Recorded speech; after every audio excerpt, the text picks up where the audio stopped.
आरक्षण की आग, सियासी तूफान, असंख्य मौतें, प्रधानमंत्री का देश छोड़ना, शेख हसीना का पनाह के लिए दर दर भटकना, दुनिया की नजरों में धूमिल होने के बीच बांग्लादेश में अंतरिम सरकार के गठन का निर्णय लिया गया है। नोबेल पुरस्कार विजेता मोहम्मद यूनिस को अंतरिम सरकार का नेतृत्व करने वाला नेता चुना गया है। बांग्ला के राष्ट्रपति मोहम्मद शहाबुद्दीन की अध्यक्षता में राष्ट्रपति भवन में एक मीटिंग के दौरान ये फैसला लिया गया। छात्रों और आंदोलनकारियों ने मोहम्मद यूनिस को अंतरिम सरकार का नेतृत्व करने का प्रस्ताव स्वीकार कर लिया है। मीटिंग में आरक्षण आंदोलन का नेतृत्व करने वाले छात्र नेताओं के साथ साथ तीनों सेनाओं के प्रमुख भी शामिल थे। एक वक्त था जब बांग्लादेश में मोहम्मद यूनुस गरीबी से लड़ने में अपने काम के लिए गरीबों के बैंकर कहलाए। इसके जरिए से उन्होंने खूब मशहूरता हासिल की। शायद यही वो वजह बनी जो अब बांग्लादेश में अंतरिम सरकार के मुख्य सलाहकार के रूप में मोहम्मद यूनुस प्रदर्शनकारी छात्रों की पहली पसंद बने। तो इसलिए आइए अब हम आपको मोहम्मद यूनुस के बारे में विस्तार से बताते हैं। कौन है मोहम्मद यूनुस?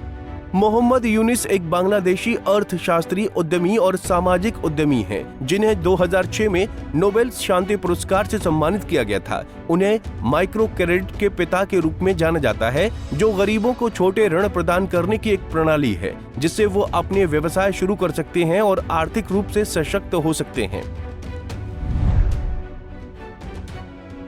मोहम्मद यूनुस का जन्म 1940 में बांग्लादेश के चिट्टागोंग में हुआ था। उन्होंने अपनी शिक्षा बांग्लादेश और संयुक्त राज्य अमेरिका में प्राप्त की और 1972 में बांग्लादेश वापस आए, जहां उन्होंने चिट्टागोंग विश्वविद्यालय में अर्थशास्त्र के प्रोफेसर के रूप में काम किया। 1976 में यूनुस ने ग्रामीण बांग्लादेश में गरीब महिलाओं को छोटे ऋण प्रदान करने के लिए ग्रामीण बैंक की स्थापना की। इस बैंक ने माइक्रो क्रेडिट की अवधारणा को लोकप्रिय बनाया और दुनिया भर में इसकी नकल की। यूनुस के काम को व्यापक रूप से मान्यता प्राप्त हुई है और उन्हें कई पुरस्कारों से सम्मानित किया गया है, जिसमें नोबेल शांति पुरस्कार, प्रेसिडेंशियल मेडल ऑफ फ्रीडम और कांग्रेशनल गोल्ड मेडल शामिल हैं। यूनुस की पुस्तक banking for the poor micro credit और गरीबी उन्मूलन के बारे में उनके विचारों को प्रस्तुत करती है। वो एक प्रसिद्ध वक्ता और लेखक हैं और दुनिया भर में सामाजिक उद्यमिता और आर्थिक विकास पर व्याख्यान देते हैं। बांग्लादेश की बागडोर मोहम्मद यूनुस के हाथ में देने का मतलब है कि बांग्लावासी एक बार फिर से स्वच्छ वातावरण का निर्माण करना चाह रहे हैं। तो फिर ये पीएम आवास में उत्पात मचाने वाले लोग कौन थे? शेख हसीना के अंडरगारमेंट्स का तमाशा बनाने वाले वो 24-25 साल के युवा कौन थे? शेख हसीना का संदूक उठाकर ले जाने वाली वो लड़की कौन थी?